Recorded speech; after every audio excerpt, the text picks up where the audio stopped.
So, paano ba natin masisigurado na makakapagtapos tayo ng ating lakbayin hanggang dulo? Makaka-finish well tayo. Number one, preach the word even when it is inconvenient. Pangalawa, do not drift when people stop listening. At pangatlo, run to the end, not just the start. So, una, pag-usapan natin, preach the word even when it is inconvenient. Kaibigan, kung gusto mo mag-finish well, kailangan malinaw sa'yo ang mission mo.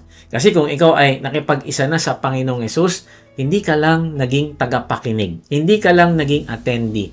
Ikaw ay naging alagad niya, disciple niya, tagasunod niya.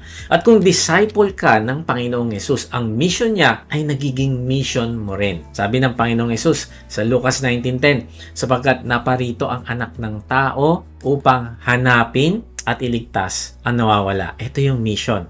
Iyan ang puso ng Panginoon. Dumating siya para tawagin ang mga naliligaw at ibalik sila sa Diyos. Kaya kung tayo ay nakipag-isa na sa Panginoong Hesus, hindi pwedeng wala tayong pakialam sa mga taong naliligaw. Hindi pwedeng sabihin mo, nakipag-isa na ako sa iyo, Lord. Pero, ikaw muna dyan. Ako muna dito. Mission mo yan eh. No, hindi pwede. Hindi pwedeng ang Christian life natin ay para lang sa sarili nating blessing, sa sarili nating comfort, at sa sarili nating kaligtasan. Hindi.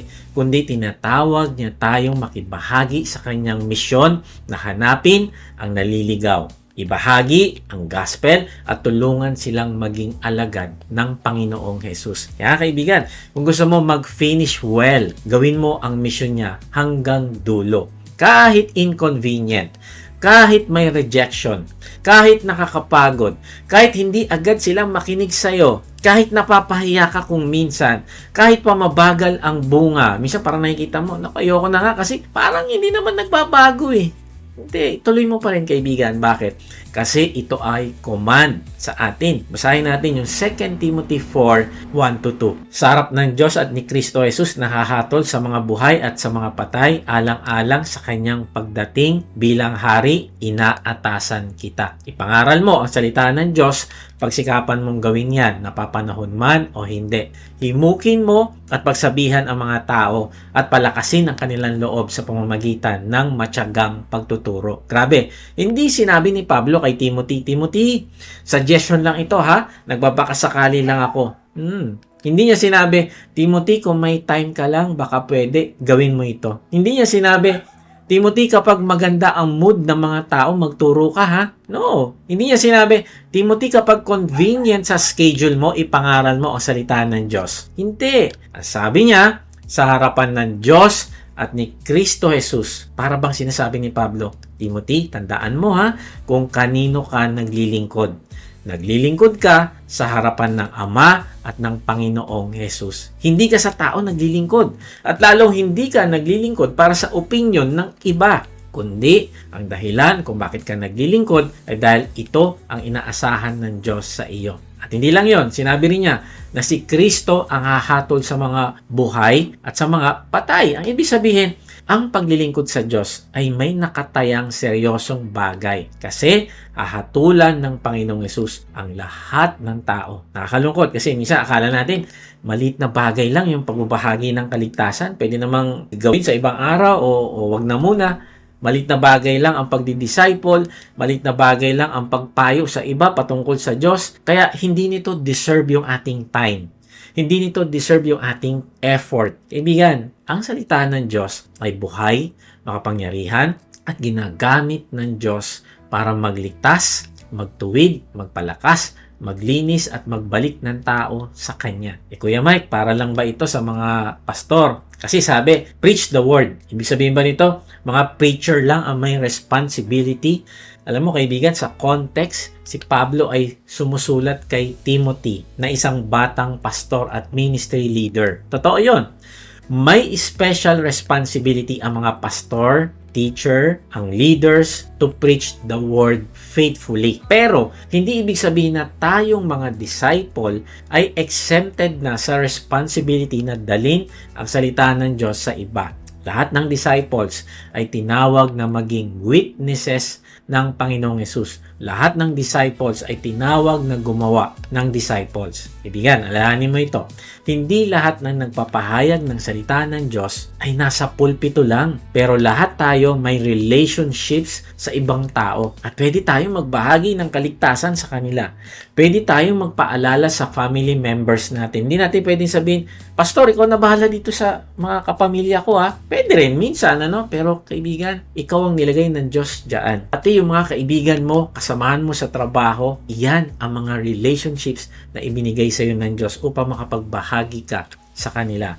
Pwede tayong mag-encourage gamit ang Bible at magdala ng tao palapit sa Panginoon. Alam mo, ang aking kaibigan ay nakaka-bless. Humingi siya sa akin ng mga panalangin na pwede niya gawin doon sa dialysis center. Sabi niya, marami siyang kasabay sa pagdadialysis, kaya naisip niya na bago pa silang magsimula, ay yayayain muna niya na mag-pray ang mga kasama niya doon.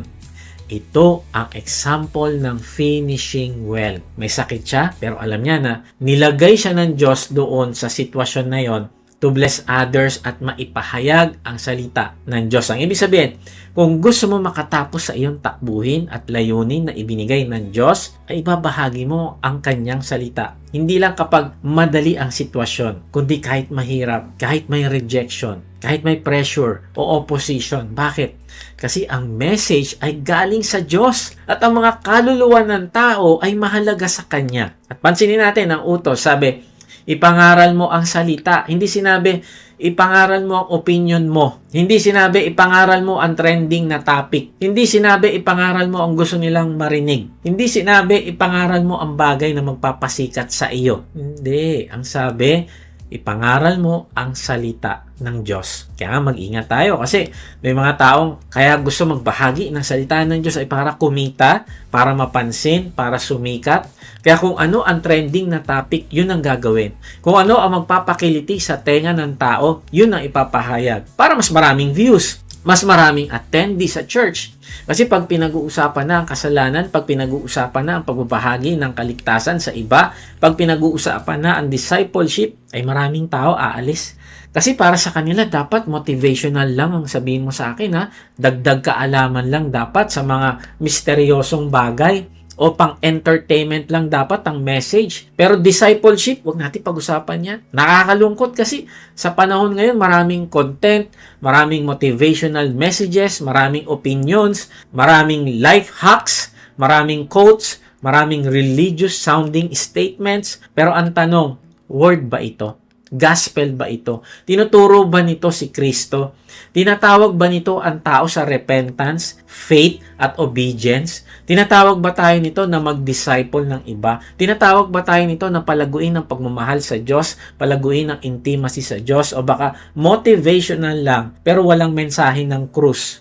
Positive pero walang repentance. Viral pero walang kaligtasan. Kaibigan, ako din may tendency na ibahin yung topic kasi baka dapat yung pampagaan ng mood ang dapat marinig ng tao para mas maraming manood. Pero alam mo kaibigan, mas gusto ko na maipahayag ko yung katotohanan ng pangangailangan natin ng pagsunod kahit konti lang ang manood. Ang mahalaga sa akin ay yung konting nanonood na yon ay matutong sumunod sa Diyos at magpagamit sa Kanya. Kaysa sa maraming taong naghahanap lang ng entertainment pero wala namang puso na sumunod sa Diyos sa mission niya. May nagsabi, we are not called to make the Bible relevant. The Bible is already relevant.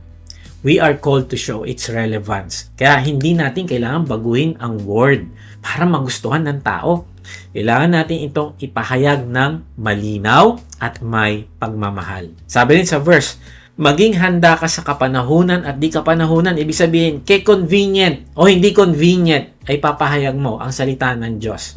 Minsan, alam naman natin ang truth. Alam naman natin ang pangailangan ng tao na marinig ang kaligtasan at salita ng Diyos. Kaya lang, ang problema ay ayaw natin ng inconvenience. Ayaw nating ma-reject. Takot tayo na baka iwasan tayo, pagtawanan tayo. Minsan ayaw nating ma-offend sila. Inisip natin, baka magalit sila. Kaya pinipili nating manahimik kahit alam nating kailangan nila yung truth. Minsan ayaw nating ma-label na judgmental o sobrang religious. Sa culture kasi ngayon, mabilis na ma-misunderstand yung correction. Kaya nananahimik na lang tayo. Minsan, ayaw nating lumabas sa comfort zone. Mas madali kasi pag-usapan ang business. Mas madali pag-usapan ang pagkain, travel, jokes, hobbies o chismis kaysa pag-usapan ang Panginoong Yesus. Minsan ay nating madismaya kapag walang immediate response. Kapag hindi agad nagbago ang isang tao, hindi agad sumama, pag in-invite natin, hindi agad naniwala, nawawalan tayo ng gana. Pero ang calling natin ay magtanim ng magtanim faithfully at ang Diyos ang magpapalago. Kaibigan, alin dito sa mga nabanggit ko ang maaaring dahilan mo? Ano ang inconvenience na mas pinapahalagahan mo kaysa sa obedience? Tingnan mo, sabi ni Pablo, himukin mo at pagsabihan ang mga tao at palakasin ang kanilang loob sa pamamagitan ng matyagang pagtuturo. Kaibigan, kung ikaw ay leader, pastor, ministry head, o discipleship group leader, ay hindi lang pagbibigay ng impormasyon ang iyong responsibility, kundi ang sabi sa talata ay himukin, pagsabihan at palakasin ng loob. Ang ibig sabihin ng himukin ay hikayatin ang tao na gawin ang tama. Hindi mo siya pipilitin, kundi mahinahon at mapagmahal mo siyang bibigyan ng pag-anyaya na sumunod sa Diyos. Halimbawa, kapag may kapatid na matagal nang hindi uma-attend o nanlalamig sa pananampalataya, maaaring mong sabihin, kapatid, alam ko na may pinagdadaanan ka pero huwag mong bitawan ang paglapit sa Panginoon. Sasamahan kita. Simulan ulit natin kahit paunti-unti. Balik tayo sa fellowship. Mahalaga ka kay Lord. At hindi pa tapos ang ginagawa niya sa buhay mo. Dito hindi mo siya kinokondena, kundi hinihikayat mo siya pabalik sa Diyos. Pangalawa, sabi ay pagsabihan. Ang pagsabihan ay pagtutuwid kapag may nagawang mali. Gagawin mo ito ng may pagmamahal. Hindi dahil galit ka. Hindi para ipahiya yung tao. Halimbawa, kapag may kapatid na paulit-ulit sa maling ugali, tulad ng pagsisinungaling, pakikipag-away o pagpo-post ng masasakit na salita online, maaari mong sabihin, kapatid, mahal kita, kaya sasabihin ko ito sa iyo ng maingat.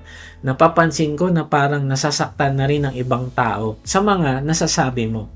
Bilang follower ng Panginoong Yesus, tinatawag tayo na maging maingat sa ating salita.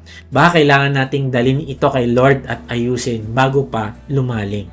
Alam mo, ang pagsasabi ng totoo ay hindi laging madali, pero kailangan nating gawin. At pangatlo, palakasin ang kanilang loob. Ang palakasin ng loob ay tulungan ang tao na huwag sumuko. Ito ay pagbibigay ng pag-asa sa kanila. Halimbawa, kapag may kapatid na napapagod, discouraged, o feeling niya wala siyang kwenta, maaari mong sabihin, kapatid, nakikita ko na pagod ka na, pero hindi ibig sabihin na talunan ka na sa buhay. Kasama mo ang Diyos, hindi nasasayang ang faithfulness mo sa Kanya. Kahit mabagal ang progress, kumikilos pa rin ang Panginoon. Magpatuloy ka lang. Ipagpipray kita at hindi ka namin iiwan. Alam mo, minsan, ang kailangan ng tao, hindi naman yung mahabang sermon, kundi isang taong magsasabi sa kanya na kaya mo yan at mapagtatagumpayan mo yan sa tulong ng Diyos. At ang pinakamahalaga sa talata ay gagawin mo ito sa pamamagitan ng matyagang pagtuturo. Ibig sabihin, hindi tayo maiinip kasi ang pagbabago ay proseso. May mga taong kailangang ulit-ulitin, alalayan, turuan, pakinggan at gabayan ng may tiyaga. Misa kasi mabilis tayong mainip sa tao. Kapag hindi agad nakinig, sinusukuan na natin. Kapag hindi agad nagbago, hinuhusgahan na natin. Kapag mabagal ang progress, iniisip natin na wala ng pag-asa yan. Pero kapatid, hindi lahat ng mabagal ngayon ay walang patutunguhan bukas. May mga kilalang tao na noong una hindi naman agad nakita ang kanilang potential. Si Albert Einstein ay mabagal magsalita nung bata pa. Ngunit kalaunan ay naging isa sa pinakadakilang PCC sa kasaysayan. Si Isaac Newton ay hindi agad nakita bilang mahusay sa murang edad. Pero naging isa sa pinakamahalagang scientist na nakilala ng mundo. Si Walt Disney ay minsang pinagsabihan na wala raw siya mga gandang idea. Grabe, no? Pero hindi niya binitawan yung kanyang pangarap. May kwento pa na sa panahon ng kanyang paghihirap, natulog siya sa isang garahe na may mga daga at mula roon, alam mo, nabuo yung inspirasyon para kay Mickey Mouse. Si Leo Tolstoy ay hindi naging matagumpay sa kanyang pag-aaral noong una. Pero kalaunan, naisulat niya yung librong War and Peace. Si Wernher von Braun naman ay sinasabing bumagsak sa algebra noong kabataan. Ngunit naging kilalang rocket engineer. Ano yung point? Huwag ka agad susuko sa taong mabagal lumago. Huwag ka agad mainip sa kapatid mo na paulit-ulit mong tinuturuan.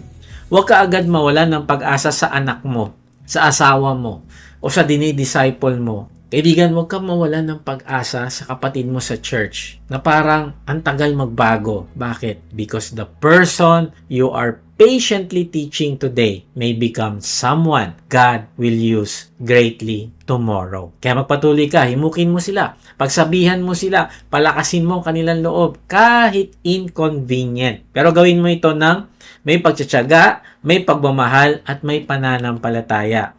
Kung gusto mo mag-finish well, wag mo ikaya ang salita ng Diyos. Preach the word in season and out of season. Kahit inconvenient, kahit awkward, kahit may rejection, kahit hindi viral, kahit hindi popular, because finishing well means staying faithful to the message until the end.